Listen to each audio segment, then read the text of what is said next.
Thank you for joining us on yet another Sunday morning for Let's Unpack That with Redefine Wellness. I'm here with my co-host, the beautiful Latoya, sitting across from me on this cool and chilly Sunday morning here in Edmonton. A really nice 1 degree outside. And so we know that old man winter is coming. Oh my Lord. Yeah, thank you. I don't know, guys.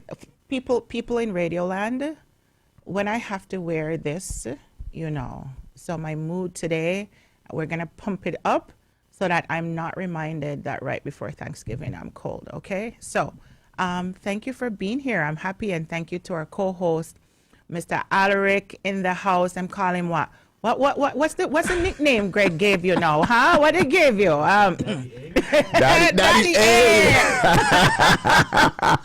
Daddy A. Shout out to our producer, technician, everything rolled in one. The big G, the one and only, is here running the technical pieces behind the scene. So we have to explain, right? We have to explain what is happening this morning. So our guest was supposed to be here in person, and she's not for whatever reason. And she was so gracious in being creative with how she can pivot, and she has pivoted to join us online. And so this is our first online guest in the new studio. Since moving to the new studio. And so we've had to figure that out. And folks, you know that every time we have to figure out something, Big G has to be here. He has to be here to help to solve all the quirks. So we're super, super thankful. We're happy to have Tanola Colquhoun, and I'll get Alric to introduce her. This is CHH My Radio 580 AM, locally operated, locally owned, your radio station, My Radio 580 AM, bringing your burdens together. And so, so we have Tanola online with us. Tanola, can you hear us? No, so she cannot hear us. Tanola? Should we just have her call in while she's on the phone? Is her speaker on? Whose speaker is on? Hers? Yeah. Okay, let's see it. It's lighting up. No, her speaker. Her speaker? Where is her speaker? Yeah. I have to text her to tell her to turn on her speaker. So, folks, bear with us as we work through technology.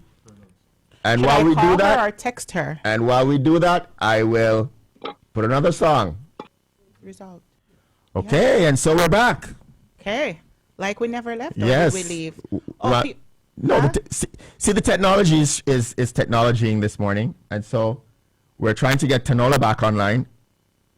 Is she back as yet? Still not back as yet? Yeah. So we'll just chit chat a little bit. That's okay. People know I love to talk, right? I love to talk. That's why they call me to come on the radio show. So for those who are looking at my new hairstyle, this is compliments of my brother-in-law who dolled me up by buying me this hairstyle to feel extra special. But I wore this style because we were visiting. We went away yesterday, and we were in Thursday, and we were in the 6th.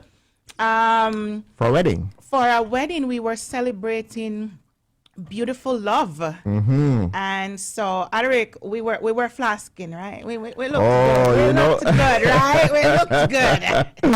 Well, one of the things that was really, well, it caught us off guard at the beginning because we had reserved just a regular vehicle because we weren't going to be there for any long period of time, and we were just moving from place to place. And when we got there and we got to the car rental company, big up to Enterprise. Enterprise is gonna pay for the ad. Our attendant Noah was like, you know what?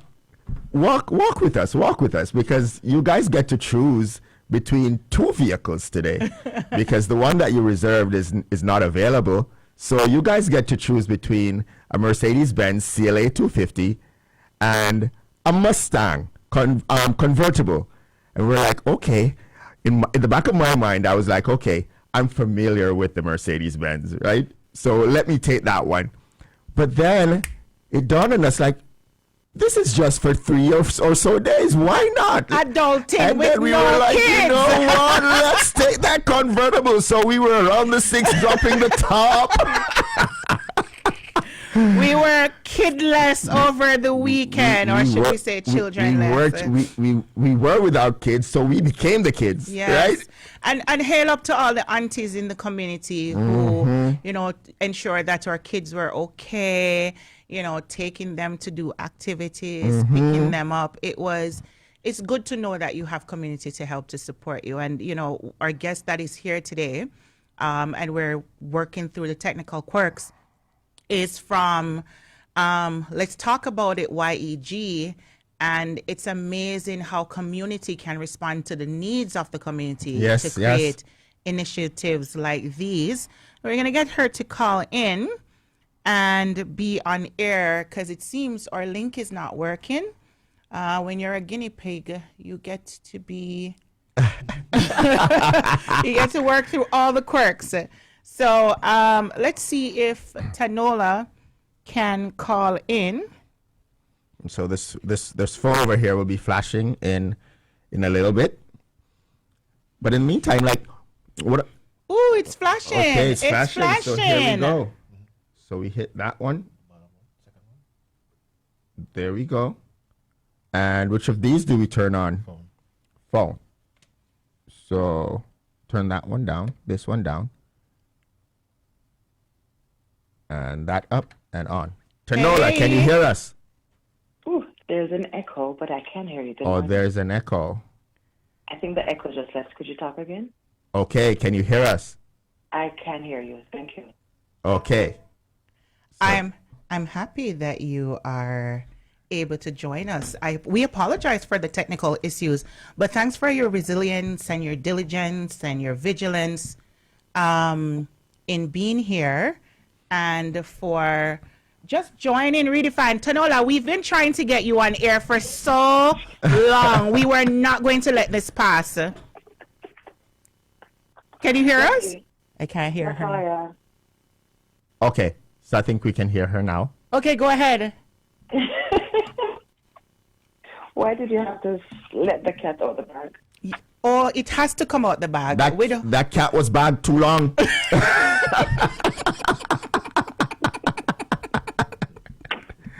And so welcome. And thank you for joining us. Thank you for pivoting, for helping us to be resourceful on this Sunday morning Absolutely. as we talk about something that's near and dear within the Black community. Because, well, first of all, we'll ask you, we typically do this for folks in Radioland, for folks on Facebook. We ask our guests, because we don't want to do injustice. So can you take a while to inform the guests on radio, on Facebook, who is Tanola Colquhoun? So I am, first of all, a Black Jamaican living in Edmonton, Canada. I am a member of the Let's Talk About It organization. We are focused on mental health within our Black community, specifically because of many reasons. Well, we see that it's a taboo topic in our community. A lot of persons are not willing to speak about it. We see that during the pandemic, it was even worse. So knowing persons who are close and dear to me who have been impacted by mental health is one of the reasons why I was on board when our main organizer, our founder, Sean, decided that he wanted us to do something. Amazing. Is that Sean Flavor? Yes. Hail up to Sean. Big up to Sean. Sound the alarm for Sean, man. That's a perfect alarm because Sean is dancehall guy, you know, man. He's a part of God. It's amazing to see somebody who is in a secular field take up an initiative of this nature. That means that this is something that's very dear to his heart as well, right? So I always want to shout out individuals who could stay in their little corners and not do anything, but instead decide to be a part of the solution. Absolutely. Yeah, so big up to you and the team there.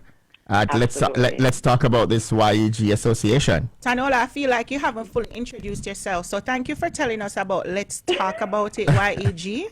So who are you? Apart from being Jamaican, I don't know why Jamaicans love to lead with the fact that they're Jamaicans, but I love it. Tell us more about you and anybody you want to big up out there who may be listening. And, I know you have a whole posse. I know the rest of the team is listening. So shout out to the Let's Talk About It YEG group. Yeah. A passionate, dedicated set of young people who really, truly care about the community. I have to big up our sponsors. Since we've started, Leduc, Tim Hortons have been our main sponsor. I don't know if I could do that. You can do whatever. Okay. And then they partner with us. Domino's. And then they partner with us. And Domino's. Right. I don't remember the exact location, but Desmond. Also, another Yardie who looks out for us from the start of the event. We have to really shout out to them because they've been on board from we started. They've never missed, and they always look forward to hearing that we're going to do what we're doing. And so I really have to shout out to the people who support this. We have those persons who come every year since we've started, and they've never missed it too. So we have to shout out to the community because without them showing up, it would not be a success. The next shout is going to be for my son, Trevon. Hey, Trevon, let me drop it. So that's going to be my next shout out to my son, Trevon. Oh, because they know you don't want to drip up this morning. I know, Jesus. I don't want it. So, about me, Latoya. Oh, so my background is actually HR. That's what I did when I was home in Jamaica, and what I did when I started here. And then after having Trevon, I went into academia. Left the era in academia I was in, and is now working with the Faculty of Social Work with U Calgary. So working with the University of Calgary, Faculty of Social Work is where I kind of started realizing, there's a lot to social work than I would have thought. Yes. So, yes. So I do a lot of work in the community, but more so the job I do itself has me in social work. I'm not a social worker by profession, but I work in the Faculty of Social Work. So don't worry, our magic rubs off. Our magic rubs off. Don't worry. It's okay. It's okay. We'll have you. Our magic rubs off.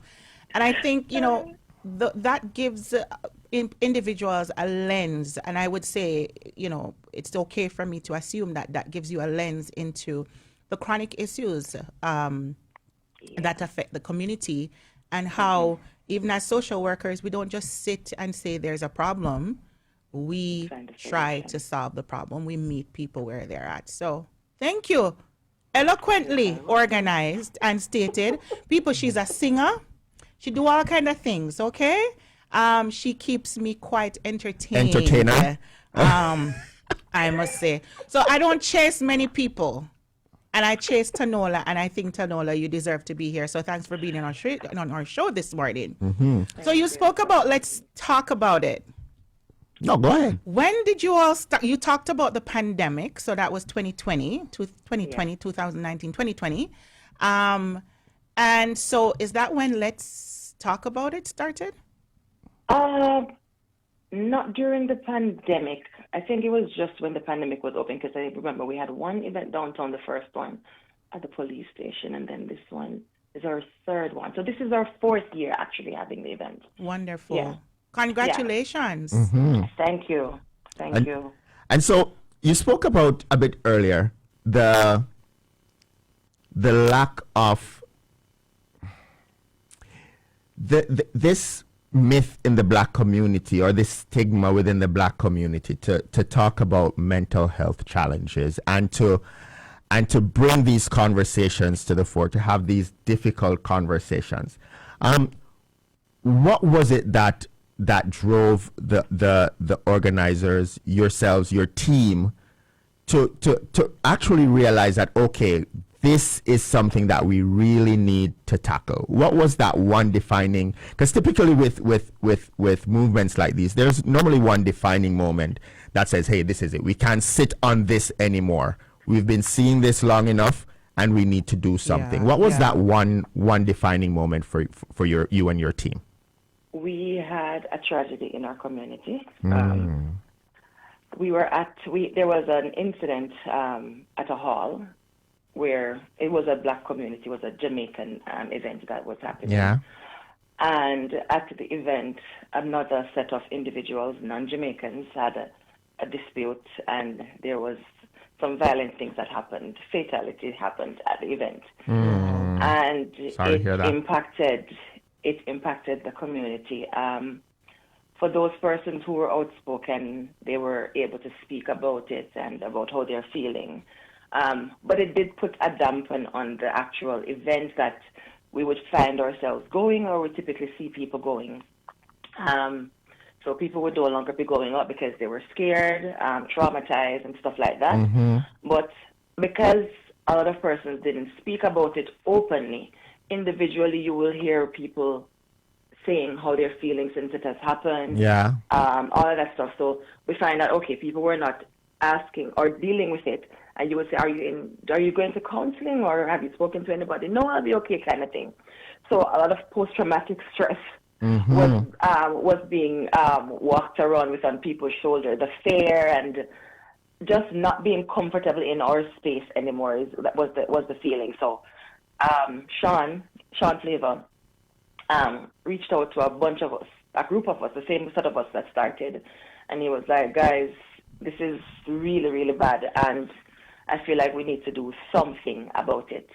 On top of that, the pandemic, so people were just really not doing well.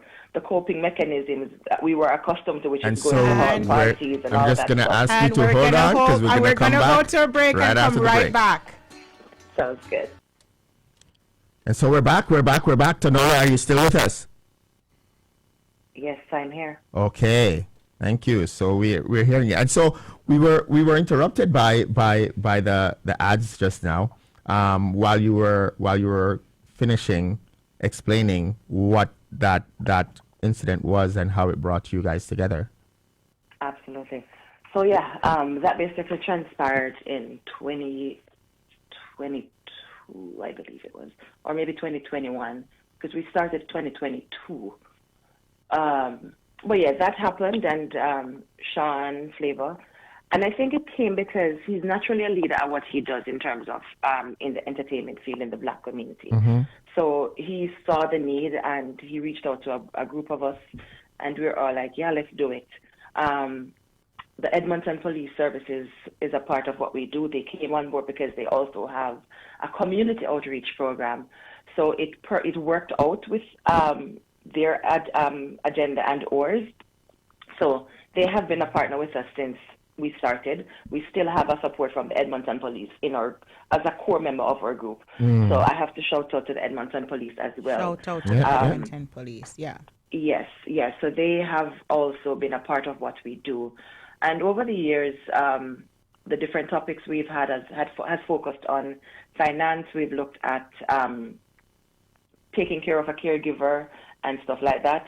And I just need to say also that this is not just for adults, it's for youth. It's also for our youth, because they're also impacted. The very first segment that we had, it was just one big session, we had. And so everybody was in it, the male and the females. We never had a youth session at the time. And we were learning, because it was our first. We never did anything like that.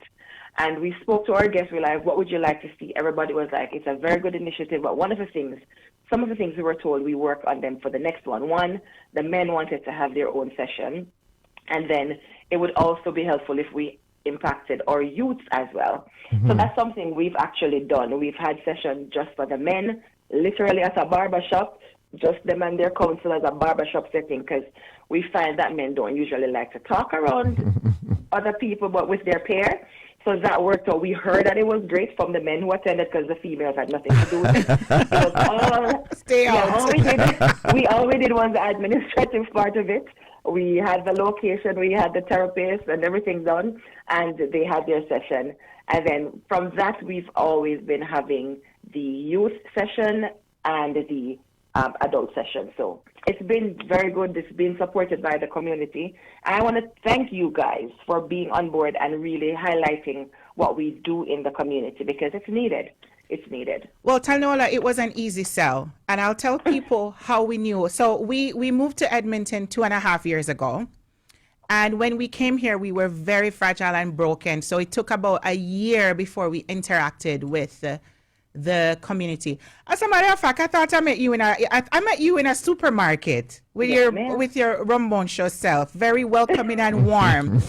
But I don't even know. Okay, so we met Sean. I think I went to an event, and then I don't know how I discover Let's Talk About It YEG.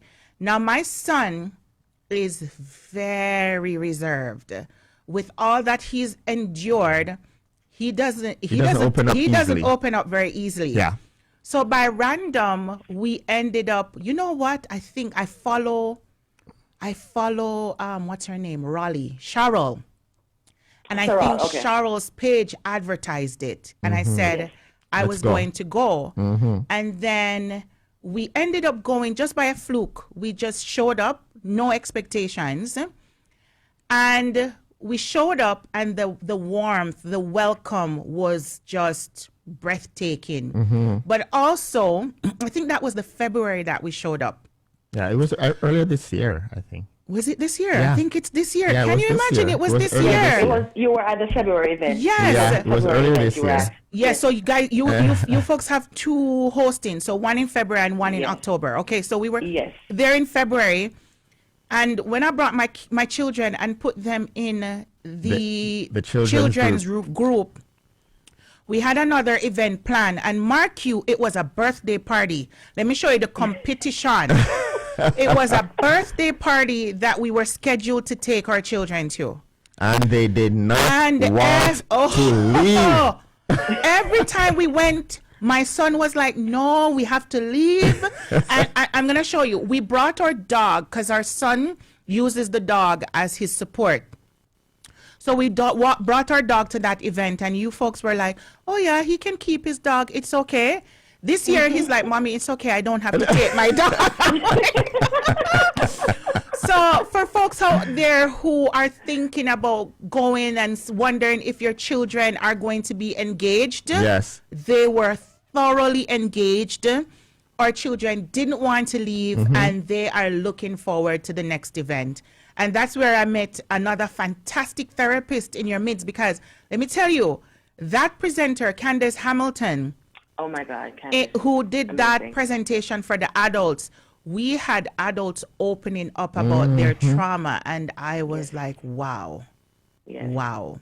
And so that in and of itself speaks to the impact that your team and the professionals that you bring in are having on this community, because one of the things that happens within the Black community is that there is a cultural barrier, right, where people feel as if they have to suffer in silence. True. And initiatives like these help us to see that we're not the only ones that are going through a tough time, because one of the things that mental health challenges does to people is that it isolates, and it makes each person feel as if I am all alone in this. I'm going through this by myself. There's no one else in this world that can relate to what I'm going through, right? And so seeing other people coming into spaces like this, opening up about what they're also going through, it kind of gives them permission to now speak about the issues that they're going through in safety, and also get solutions and get pointed into directions where resources are available. Because sometimes too, it's not that resources are not there, it's that there's not an awareness of the resources that are there for people to access, and that safety for someone to go in knowing that, okay, where I'm going, the people I'm going to are culturally attuned, they are emotionally aware, and they are aware that there is this stigma within my community, so they deal with it on that level. So I want to say thank you. So Tanola, there are critics out there that will say, Lord have mercy, another initiative. Or the Black community, every minute you see another program popping up in the Black community. Why is it that, you know, when the problem arose, Sean, the team could not have pointed the victims, the community, in a direction to tap into resources that are there already? What did you see? Did you folks see? Because I like the evidence-based approach that you take and the feasibility to see, okay, will this work? And obviously, you did your groundwork already. So what is it that inspired you to create this initiative rather than tapping into what already existed? I will say there are resources out there, Latoya, but we do find that as Jamaicans, it's not, or let me just say Caribbean.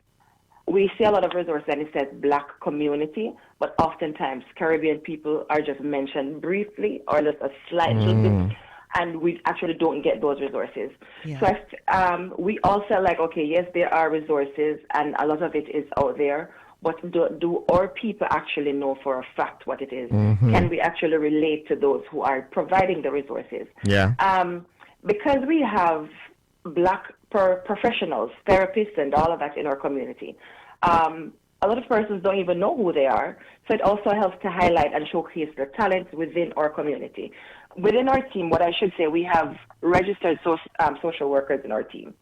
So that's one of the things. So we also try to network. And why is it we decided to do this on our own? So that our people can feel and know that they have their own that is out there to take care of them. It's like certain things cultural-wise, if you're not within our culture, you won't understand it. Yeah. The way we speak, the way we act, the way we were raised is a lot different from North America, so to say, right? Yeah. So we can't use one paintbrush and paint everybody. It can't work, not because of how we were raised and stuff like that. So we saw that there was a need for it because we wanted to have our own space, if that makes sense. Yes. We needed to have our own safety space. We needed to have our people feeling like our people care about them. And so it's another initiative, yes, but it's not one for the Caribbean diaspora. Yes. We're seeing more Caribbean people coming about for this particular event. And for the critiques, we say, before you bash us, try us. Yes. That's what I'll say. Before you bash it, try it. It's testament that we're having now our fourth session 3 years in a row, and it's just getting bigger and better. And we have so many things. We're all passionate about it. We have so many things that we want to do, and we're going to accomplish them because we see that there's a need for it. And we go with what's happening in the world and in our community, and things that really impact. So when we come together to choose or decide on a topic, we're looking at it. How is it already impacting? What do we see happening? We reach out to persons who have attended the events, who already have children who are coming, and we're like, okay, can you relate to this topic? And we ask youth, we ask people in our community. So it's kind of like we're doing our on-the-ground research. Yes, kind feasibility. We don't just come up with ideas. We try to go in areas where it's impacting people on a daily basis and everybody can relate to what's happening. One of the topics we did was finance, as I mentioned before. That's something that heavily impacts every household, every individual. We looked at caregivers because oftentimes the caregivers are the ones who don't take care of themselves. And a lot of persons don't think they are caregivers because they're parents or they don't have an elderly person, and that's not the case, right? So once you're responsible for someone and all doing all of that stuff, you're a caregiver. So a lot of persons couldn't relate to it until they got to the event. They're like, oh. And we realize how little we take care of ourselves. So even if you are not impacted by mental health, you may know somebody who needs the help. Just by coming and getting that information, sharing the resources, you can use that to help somebody to navigate through the borders of whatever it is they're dealing, whether it is post-traumatic stress disorder, whether it's depression, whether it is general stress, whatever the circumstances are, we are able to help you find the resources, put you into the right direction, and really reach out because we do care. We have about a minute before the break, but I want to summarize some key things that you spoke about. I want to summarize the homogenization that happens in the Black community, where there is this belief, especially by individuals who don't understand the landscape and the population, that skinship is also kinship, and that there isn't harm that is done laterally within communities. And so I always tell people, when I lived in Ontario, there's a different kind of racism that or racism that exists on the prairies that many people don't talk about. And one of the ism that exists that our community needs to heal from is the fact that oftentimes Caribbean folks don't feel Black enough when we engage on the prairies, because the initiatives aren't geared towards us as well. So we'll go to the break and we'll get right back to you. Okay. So thank you so much. Welcome back after the break. Are you still there with us, Tanola? I'm here. Okay. Tanola, you should have been in studio. Look, I'm grieving the fact that we could be in studio having these engaging, enlightening conversations, and then I would get to see Trevon as well. But anyways, we filled in your slot with Big G. And they're going to be in studio with Big G next week. In studio. Tanola, if you ever go. Tanola, if you ever go. I'm not going to be the representative at that. Thank God. Thank God. They'll be in studio having fun. Tanola, we want to use you this morning and the Let's Talk About It YEG to highlight what you folks have said is a chronic issue within our gap within the community. Because from a clinical perspective, my work in advocacy started in Saskatchewan, where we didn't have Black clinicians in private practice whom we could choose to access services. And there was a lot of work that I had to do with my husband's support and who the allies were. Big up all the allies over there in Saskatchewan. And then in 2019, that was where the advocacy began, and I wanted to ensure that more people who looked like me were joining the profession. So I was the first Black mental health practitioner in the province. And we're talking about 2021. And that was 2020. No, 2020. 2020, 2019, 2020, because I started volunteering at that time. But, you know, something that I have recognized has been shifting is, we got our mission. We have more Black clinicians entering the mental health field, and we big up to all the clinicians who are not daunted by the realities and the difficulties. However, there's a pivoting that happened, right? And the pivoting is the more Black clinicians get in, the goalpost keeps moving. So EAP is now the biggest shift. And so you have to explain what EAP is for the people who don't know. Employee Assistance Program, Employee Family Assistance Program. I think your work will offer it now. Individuals are being streamlined to go through their works programs. So basically, for those in Radio Land on Facebook that don't understand what the EAP is, basically what it means is that you have benefits through your work to access resources within the community. So if something happens within their platform, the platform of the company, whoever the company partners with, right? And so if there is an incident at work, or if someone is having crisis in terms of mental health, then they are able to tap into a pool of clinicians who the company has already engaged to provide services on a short-term basis in order to get them from crisis to some stability, so that they can engage in longer-term care outside of that. So that's what the Employee Assistance Program is. Yeah.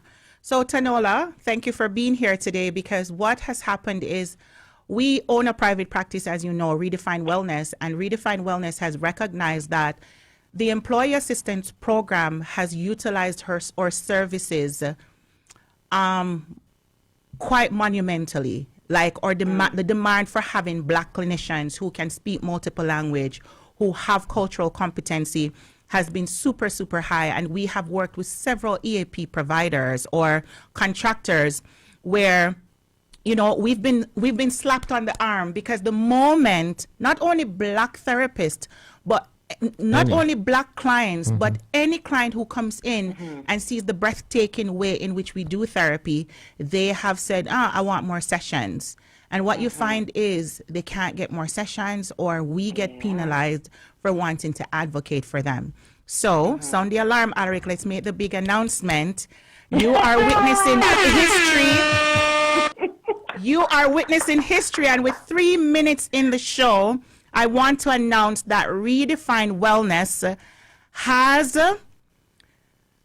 been working the groundwork. We have been working behind the scenes, and we are developing Respace, which is going to be launched next week. The initial phases of it, to be the first Black-led, Black-owned, culturally centered employee assistance software platform that is designed to serve BIPOC employees with culturally matched, multilingual, culturally competent, evidence-based, and trauma-informed therapy. Nothing like this exists in all of North America, and Redefine Wellness wants to be the first to fill that gap. So we ask people to like and follow when we launch, to look out for sharing this.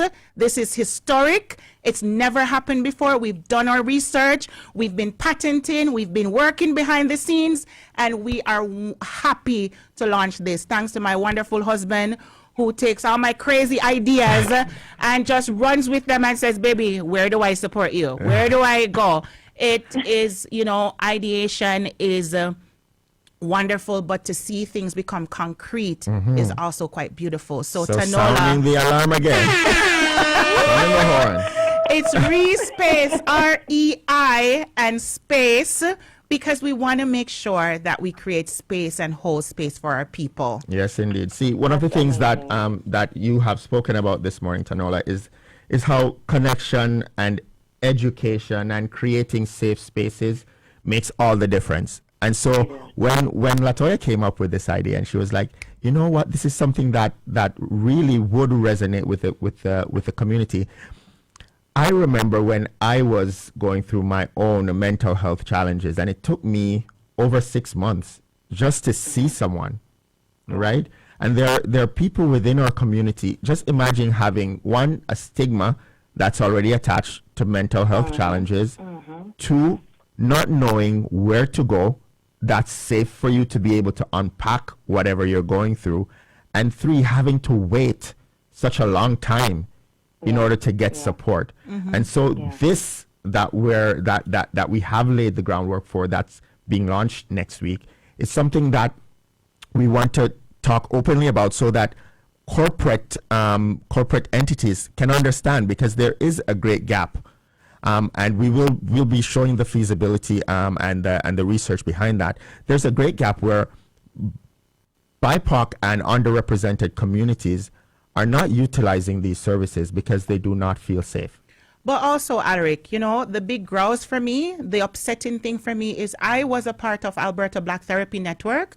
And if we didn't have Black clinicians, or I am a part of it, and if we didn't have Black clinicians who were telling us that EAP organizations are reaching out and they're offering this in payment and this in payment. And I'm like, why is it that we're paid so little? Yes. Why is it that we can't form our own? Why do we have to be eating the crumbs from somebody else? Here it is. It's and coming. Here we are. The reality is Black, BIPOC individuals, Black, Indigenous, people of color, oftentimes they don't use EAP programs because they of mistrust, cultural incompetence, language barriers, and so there is a need, and we want to ensure that we fill that need for the community. Thank you, Tanola. That's amazing, and congratulations to you guys for, you know, breaking the barriers and just stretching yourselves where you see the need and the gap. So that's amazing work. So congratulations. Thank you. And this is scary. Don't worry. We're coming to Let's to talk about that so you guys can pump us up, because this is very scary for us. But, you know, we don't want to close off the show without you giving us more details. Where is the the workshop conference going to be? The times are there? What do we need to be there? Okay, all you need to do is show up, register so we can have an idea for numbers and catering for the event and stuff like that. Oh yes, but people, you get food. Yes. Again, thanks to our sponsors, Timmy's and Domino's. Yes. So we are going to be at the Orange Hub on Saturday, the 25th of October. And our start time is 11 a.m. Again, we have 11 to 4. We have the youth session and we have the adult session. Our topic for this year is going to be social media and navigating mental wellness in our community. We see a lot of stuff happening in social media or on social media, and it impacts our children. We see that a lot of the things that they do, they become so attached, not just to the devices, but the different things they're watching, and it's influencing how they behave. Unfortunately, within our Jamaican community, we've seen quite a number of suicidal things happening, not just here in Canada, but also directly at home. And it's over social media. Nothing is being hidden anymore. Oh, no. So in the same way, things that are not supposed to be out there, and it's influencing our people, we have to make that change. Social media is good and it's bad. It can be a lamb or a lion. So it's how we navigate the space and make it safe for our children, how we ourselves as adults can, step back or utilize it in a way which will affect us in a positive light, because the influencing thing, it's very... it's very complex. Yes. Yes. And complex is the right word, Latoya, because if we don't deal with it now, if we don't nip it in the bud, then it's going to just get worse. People are comparing their lives to what they see on social media. Not knowing they're that there's comparing snippets. themselves. Yeah, they're seeing the good part or the part that people choose to share. They're not seeing what the reality is behind these things. There's so many persons who have problems withdrawing from social media. The first thing they do when they get up is they're on their phone. They want to see what's going on. They have to be in the know about everything. And really, is that helpful for us? Is it healthy for us? So, what we feed our minds, it impacts what happens in our body. Yes. So, See, Tanola, we have to look at that. You're going to have to be back on the show. This alone tells us you're going to have to be back on the show. You're passionate. Folks out there, we're just warming up, and we are way over time. But today was quite an enlightening day, very fantastic. And thank you for Big G. Yeah, for Big helping G us out running over here in the corner. Thank you for the folks out there who were patient with us as we navigated all the technical issues. And Alric will close us out by announcing all the announcements. Well, here's the voice to take you out today. So, of course, as we wrap up today, for those who, I would say to everyone in the community, please ensure if you can make the event, please make the event. You will not be disappointed. I can promise you that.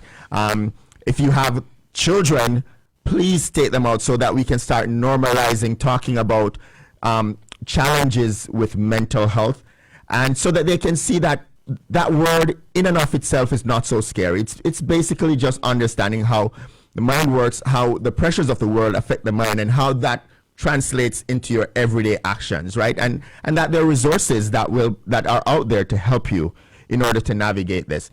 And so as we close today, of course, we have G and Special K who are coming back on Friday with the next 48.